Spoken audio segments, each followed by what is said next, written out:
بسم اللہ الرحمن الرحیم نحمده ونصلی علی رسولہ الکریم اما بعد قال اللہ تبارک وتعالی فی کلامہ العظیم وَلَقَدْ نَصَرَكُمُ اللَّهُ بِبَدْرٍ وَأَنْتُمْ أَذِلَّةٌ۔ میرے محترم بزرگوں اور دوستوں، آج رمضان المبارک کا 17واں روزہ ہے۔ مکے کی سرزمین پر، مدینے کی سرزمین پر 17 رمضان المبارک کو اسلام کی سب سے پہلی جنگ، جو کہ ایک بہت عظیم الشان جنگ کہلاتی ہے، سب سے بڑی جنگ کہلاتی ہے، وہ 17 رمضان المبارک کو ہوئی، اور اس جنگ کا نام جنگ بدر ہے، یعنی 17 رمضان المبارک یہ یوم البدر کا دن ہے۔ اس کا پس منظر یہ ہوا کہ مکہ اور مدینہ کے لوگ مکہ اور مدینہ سے چل کر ملک شام جاتے تھے اور تجارت کا سامان خرید کر لاتے تھے۔ نبی اکرم صلی اللہ علیہ وسلم سے عداوت اور دشمنی ان لوگوں کے اندر بے انتہا بیٹھی ہوئی تھی۔ ہر وقت ان کی یہ فکر رہتی تھی کہ کسی طریقے سے ہم اسلام اور مسلمانوں کا اس دنیا اور اس مکے کی سرزمین سے ختم کر دیں۔ تو ابو جہل، جو کہ ان سب کافروں کا سردار تھا، اس نے یہ مشورہ کیا کہ سبھی عورتیں اپنی وسعت کے بقدر اپنے گھروں سے کچھ سامان، زیورات، پیسے اور مال ہم کو لا کر دے دیں۔ پھر ہم اس سامان کا یہ کریں گے کہ ہم اس سامان کو اکٹھا کر کے ملک شام سے کچھ ہتھیار لائیں گے،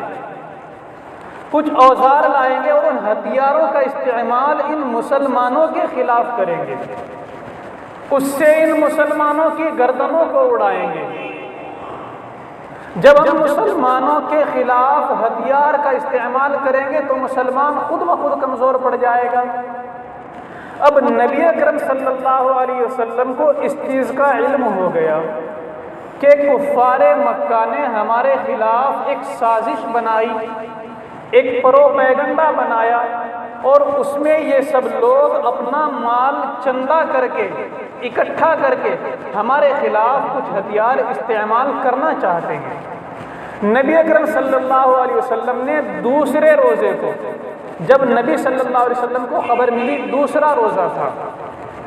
نبی صلی اللہ علیہ وسلم کو خبر ملی کہ کافروں کا ایک لشکر ملک شام جا رہا ہے اور وہ ہمارے خلاف ہتھیار استعمال کرے گا، تو نبی صلی اللہ علیہ وسلم نے اپنی بستی میں دوسرے روزے کو اعلان فرمایا کہ اے لوگوں، فلاں قبیلے سے اور فلاں بستی سے مسلمانوں کے خلاف مال اکٹھا کیا گیا، اور اس اکٹھا کرنے کے بعد اس کا ہتھیار خریدا جائے گا اور وہ ہمارے خلاف استعمال کیا جائے گا۔ لہذا ہمیں چاہیے کہ اس سے پہلے کہ وہ ابو جہل کا لشکر سامان خرید کر ملک شام سے واپس آئے، تو ہم کو جاتے ہوئے قافلے ہی کو لوٹ لینا چاہیے، تاکہ کچھ مال غنیمت مسلمانوں کے ہاتھ لگے، پھر اس مال غنیمت کا ہم استعمال کر کے ان کافروں کے خلاف استعمال کریں۔ تو نبی اکرم صلی اللہ علیہ وسلم کے اس حکم اور فرمان نامے کو سن کر 313 صحابہ نکل کھڑے ہوئے۔ روایات میں آتا ہے، ایک روایت میں آتا ہے کہ وہ صحابہ 313 تھے، ایک روایت میں آتا ہے کہ وہ صحابہ کی تعداد 314 تھی، ایک روایت میں ہے کہ وہ 315 تھے، لیکن سب سے زیادہ صحیح قول یہ ہے کہ وہ صحابہ کی جماعت 313 کی جماعت تھی۔ نبی اکرم صلی اللہ علیہ وسلم نے ارشاد فرمایا کہ اے میرے صحابہ، اللہ نے آج کے دن مجھ پر یہ انعام فرمایا، اور اے صحابہ تم پر بھی یہ انعام فرمایا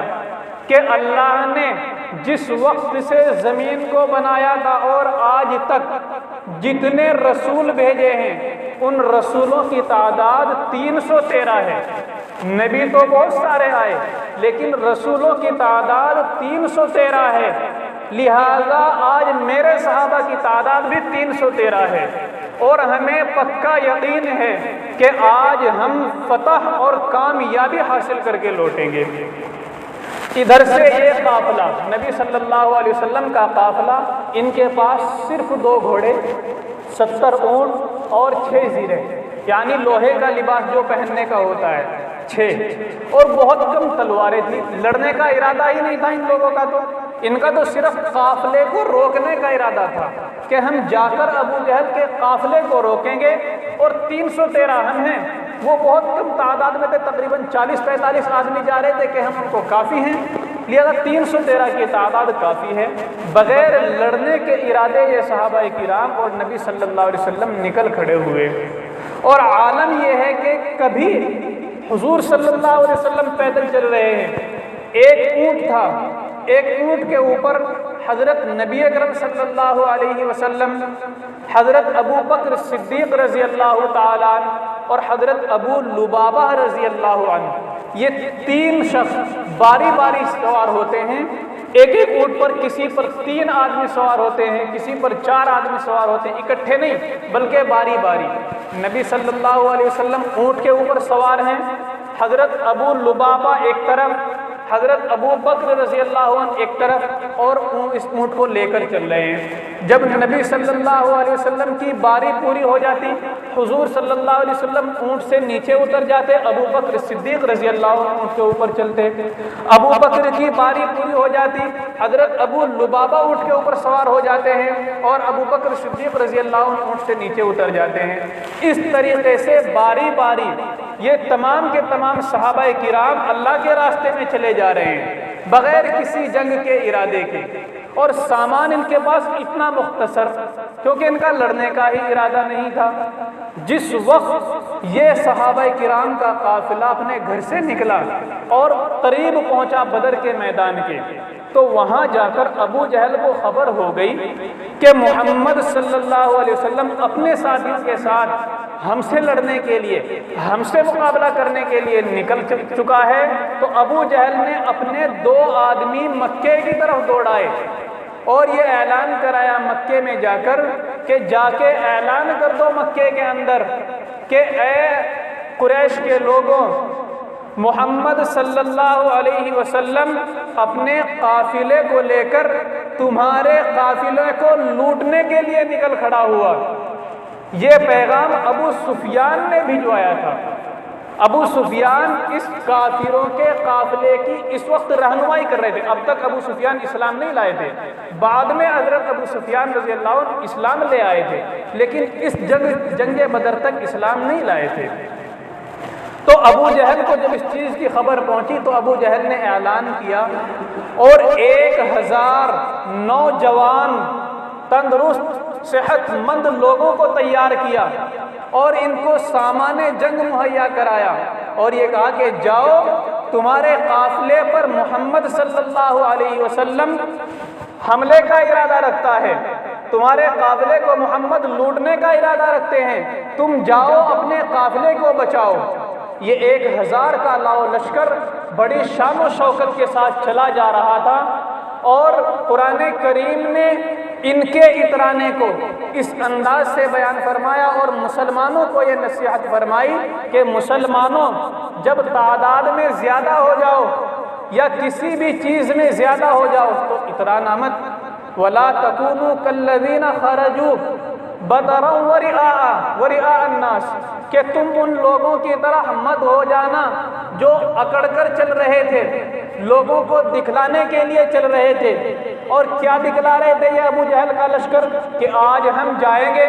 مسلمانوں کی گردنوں کو اڑائیں گے، اور بدر کے میدان میں، یہ بدر ایک کنویں کا نام ہے، اس کو ایک آدمی نے بنایا تھا جس کا نام بدر تھا، لہذا اس جگہ کو بدر کہنے لگے کہ بدر کے قریب ان مسلمانوں کی گردنوں کا صفایا کریں گے، پھر ان مسلمانوں کی کھوپڑیوں میں ہم شراب پیئیں گے۔ اس انداز سے ناز و نخروں میں اور اعلان کرتا ہوا یہ لشکر جا رہا تھا۔ اب اتفاق کی بات ایسی ہوئی کہ یہ ابو جہل کا لشکر حضور صلی اللہ علیہ وسلم کے لشکر سے پہلے بدر کے قریب ایک پکی جگہ پر جا کر ٹھہر گیا۔ وہاں پانی کا بھی انتظام پہلے سے موجود اور زمین بھی پہلے سے پکی موجود تھی، ہر طرح کا بہترین انتظام۔ چونکہ وہ تو بے انتہا گھوڑوں پر تھے اس لیے جلدی پہنچ گئے، صحابہ کرام اونٹوں پر سوار تھے اور صرف 2 گھوڑے تھے اس لیے ان کو پہنچنے میں ٹائم لگا۔ تو جس وقت یہ صحابہ کرام اور نبی صلی اللہ علیہ وسلم کا قافلہ بدر کے میدان پر پہنچا تو ان کو ٹھہرنے کے لیے ریتیلی زمین دستیاب ہوئی۔ پاؤں زمین پر رکھتے ہیں تو پاؤں اندر گھس جاتا ہے، اور پھر اوپر سے ریتلی زمین، اور عرب کی زمین بے انتہا گرم کیونکہ وہاں پر سورج تپتا ہوا لگتا ہے۔ تو اب صحابہ کرام اس مشقت والی جگہ میں تھے، لیکن نبی اکرم صلی اللہ علیہ وسلم کی دعا کی بدولت اللہ تبارک و تعالیٰ نے بارش نازل فرمائی۔ اللہ تعالیٰ نے اس کو بھی قرآن کریم کے اندر انعام کے طور پر بیان فرمایا کہ اے مسلمانوں تمہارے اوپر اللہ نے بے انتہا انعامات کیے کہ بارش تم پر برسائی۔ کیوں برسائی؟ لِيُثَبِّتَ بِهِ الْأَقْدَامَ، تاکہ اس بارش برسانے کے سبب ریتلی زمین میں جو تم ٹھہرے ہوئے تھے وہاں سے کہیں ایسا نہ ہوتا تم صبر نہ کر سکتے اور نکل پڑتے۔ اللہ تعالیٰ نے بارش فرما کر تمہارے اوپر انعام فرما دیا۔ یہ بارش ہوئی، چونکہ صحابہ کرام کی زمین میں ٹھہرے ہوئے تھے، ریتیلی زمین تھی، بارش کا یہاں پر کوئی اثر نہیں ہوا، زمین اور اچھے انداز سے ہو گئی۔ لیکن جس جگہ پر کافروں کا لشکر تھا، کافروں کا قافلہ ٹھہرا ہوا تھا، وہ پہلے سے پکی زمین تھی، پانی اپنے اندر جذب کرنے کی صلاحیت نہیں رکھتی تھی، تو اس زمین کے اندر کیچڑ ہو گیا۔ تو یہ اللہ تبارک و تعالیٰ کا انعام پر انعام کہ مسلمانوں کی زمین بارش کے سبب اچھی ہو گئی، اور جس جگہ پر کافروں کا قافلہ تھا وہ کیچڑ والی جگہ بن گئی۔ تو اللہ تبارک و تعالیٰ نے یہ انعام پر انعام فرمایا مسلمانوں کے اوپر۔ اب نبی اکرم صلی اللہ علیہ وسلم نے اپنے صحابہ کو جمع کیا اور جمع کر کے صحابہ کرام سے مشورہ لیا، اے صحابہ ہم تو بغیر کسی ہتھیار کے آئے ہیں، نہ ہمارا لڑنے کا ارادہ تھا اور نہ ہی ہم لڑنے کے ارادے سے اپنے گھروں سے چلے تھے، لہذا کیا کیا جائے؟ حضرت ابو بکر اور حضرت عمر رضی اللہ عنہ نے کہا کہ اے اللہ کے رسول ہم حاضر ہیں، اشارہ آپ کا ہوگا اور کام ہم مکمل کر دیں گے۔ حضرت معاذ ابن جبل رضی اللہ عنہ نے کہا اے اللہ کے رسول نقاتل عدوک، اللہ کے رسول ہم آپ کے دشمن سے قتال کریں گے، ہم آپ کے دشمن سے جنگ لڑیں گے، اور ہمارا لڑنا صرف ایک طرف سے نہیں ہوگا بلکہ نقاتل من بین یدیک، آپ کے دائیں طرف سے بھی ہم کافروں سے لڑیں گے، آپ کے بائیں طرف سے بھی ہم کافروں سے لڑیں گے، وَنُقَاتِلُ عَدُوَّكَ مِن بَيْنِ أَيْدِيكَ وَمِنْ خَلْفِكَ، ہم آپ کے سامنے سے بھی آپ کے دشمنوں کا مقابلہ کریں گے، آپ کے پیچھے سے بھی ہم آپ کے دشمنوں کا مقابلہ کریں گے۔ اللہ کے رسول اگرچہ ہم نہتے ہیں، اگرچہ ہم کمزور ہیں، لیکن ہم ان کافروں کے سامنے ہار نہیں مانیں گے۔ چنانچہ صفوں کی تیاری ہو گئی۔ یہ بات اب تک 2 رمضان سے چل رہی تھی، اب جب 16واں رمضان آیا، اب رات تھی، رات میں حضور صلی اللہ علیہ وسلم نے صحابہ سے یہ مشورہ کیا۔ اس مشورے میں یہ بات طے ہو گئی کہ ہمیں ان کافروں کا مقابلہ کرنا ہے۔ جب صبح کا وقت ہوا تو نبی اکرم صلی اللہ علیہ وسلم پوری رات نبی صلی اللہ علیہ وسلم سجدے میں پڑے رہے۔ یہ بہت اہم بات ہے، اس ایک اہم بات کی وجہ سے 17 رمضان المبارک کی یوم، چونکہ دن بھی 17 رمضان المبارک ہے آج، اور پھر یوم بدر بھی 17 رمضان المبارک میں تھا، اور جو چیز اس امت کے اندر بے انتہا کم ہو گئی، جس چیز کا ہمیں خیال بھی نہیں ہے، اس چیز کا ذکر بھی آج کیا جائے گا۔ نبی اکرم صلی اللہ علیہ وسلم صحابہ سے مشورہ کرنے کے بعد سجدے میں چلے گئے۔ یہ بہت اہم اور نقطے کی بات ہے۔ اب نبی اکرم صلی اللہ علیہ وسلم سجدے میں پڑے ہوئے ہیں اور اللہ سے دعائیں مانگ رہے ہیں۔ آج نبی صلی اللہ علیہ وسلم نے یہ دعا نہیں مانگی کہ اے اللہ میں نے کبھی تو تجھ سے ابو بکر کو مانگا، اے اللہ میں نے اپنی پوری زندگی کا یہ سرمایہ جو ان نوجوان صحابہ کی صورت میں موجود ہے، میں نے کبھی اس کا تجھ سے سوال نہیں کیا، میں نے کبھی تجھ سے دعاؤں میں عمر کو مانگا، لیکن اے اللہ آج ہم کمزور ہیں، آج ہم نہتے ہیں، ہمیں ضرورت ہے اللہ آپ کی طرف سے مدد کی، لہذا آج اے اللہ میں ایک دعا مانگ رہا ہوں، اور وہ دعا بڑی جذباتی دعا۔ نبی اکرم صلی اللہ علیہ وسلم نے یہ الفاظ کہے کہ اے اللہ اگر آج کے دن اس زمین کے اوپر ان مسلمانوں کی گردنیں اڑ گئی، اگر آج کے دن یہ مسلمان کمزور پڑ گئے، اگر آج کے دن اس سرزمین کے اوپر مسلمان اور یہ کافر جنگ جیت گئے تو لا تعبد فی الارض بعد، اے اللہ آج کے بعد زمین کے اوپر قیامت تک تیری عبادت نہیں کی جائے گی۔ یہ نبی اکرم صلی اللہ علیہ وسلم کے سجدے کے اندر الفاظ ہیں، اور الفاظ بھی کیسے ہیں کہ بڑے جذباتی انداز سے نبی اکرم صلی اللہ علیہ وسلم رو رہے ہیں، یہاں تک کہ صدیق اکبر رضی اللہ عنہ حضرت ابو بکر صدیق، ان کے حضور صلی اللہ علیہ وسلم کا رونا دیکھ کر برداشت نہ ہوا، ابو بکر صدیق نے یہ کہا کہ اے اللہ کے رسول آپ نے بہت دعائیں مانگ لی، اب بس کیجئے۔ نبی اکرم صلی اللہ علیہ وسلم ایک چادر اور پہنے ہوئے تھے، وہ چادر سجدے میں جاتی تو پیچھے سے اٹھ کر سر پر آ جاتی، سجدے سے اٹھ کر بیٹھتے تو وہ چادر سر سے اٹھ کر نیچے چلی جاتی۔ صدیق اکبر رضی اللہ عنہ اس چادر کو ٹھیک کر رہے ہیں اور یہ کہہ رہے ہیں اے اللہ کے رسول آپ رہنے دیجئے، بہت دعائیں مانگ لی۔ چنانچہ اب صبح کا وقت ہوا، میدان جنگ سج گیا،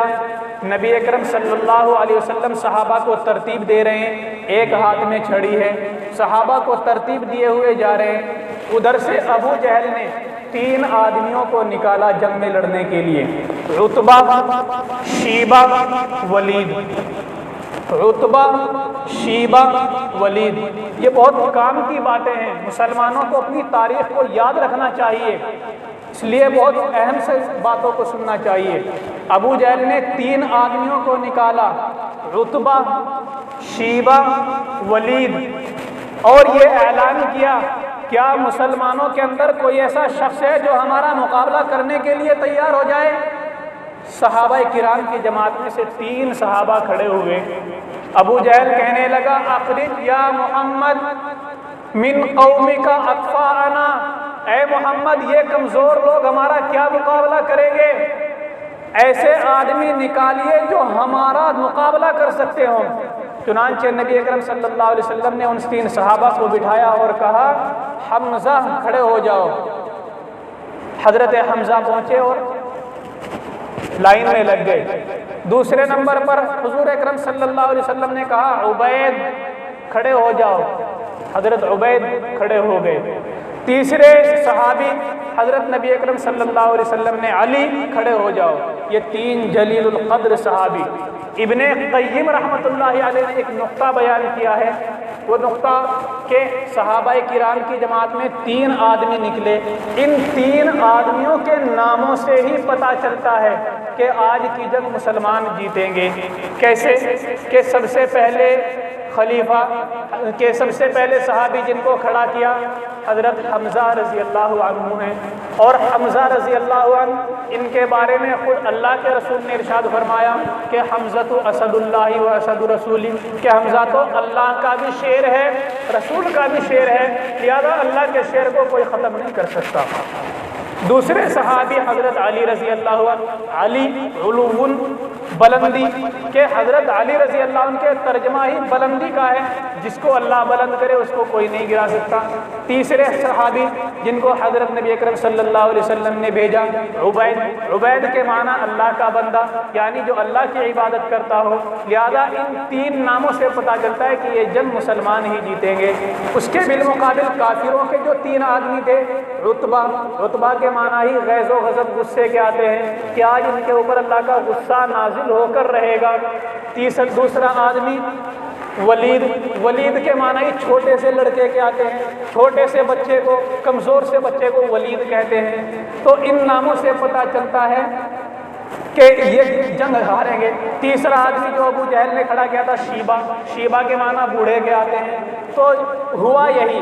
کہ صحابہ کرام کی جماعت اللہ کے رسول کی دعاؤں کی بدولت کامیاب ہو گئی، اور یہ جو جماعت جو بغیر لڑنے کے ارادے کے نکلی تھی یہ کامیاب ہوئی، اور اللہ کے نبی کی سجدوں کی بدولت یہ جماعت کامیاب ہوئی۔ ہمیں بھی چاہیے کہ آج بھی وقت ہے مسلمانوں کے اوپر، ہر طرف مسلمان پریشان ہیں، ہم اللہ کو منا لیں، اللہ کو راضی کر لیں۔ آج یوم بدر کی مناسبت سے ہی کم از کم ہم یہ دعائیں کر لیں، ہم راتوں کو اللہ کے آگے جاگ لیں۔ رمضان کا مبارک مہینہ چل رہا ہے، اللہ سے رو رو کر لو لگا لیں، اللہ سے رو رو کر اپنے کاموں کو بنوا لے، ورنہ وہ وقت دور نہیں کہ مسلمانوں کو جس طریقے سے دنیا سے ختم کرنے کی کوششیں کی جا رہی ہیں، ہر طرف مسلمانوں کو صفائے ہستی سے مٹانے کی کوششیں مکمل ہو چکی ہیں۔ اگر کوئی قوم غافل ہے تو وہ صرف مسلمانوں کی قوم غافل ہے۔ آج بھی وقت ہے مسلمانوں کے پاس، اللہ سے رو کر لو لگا لے۔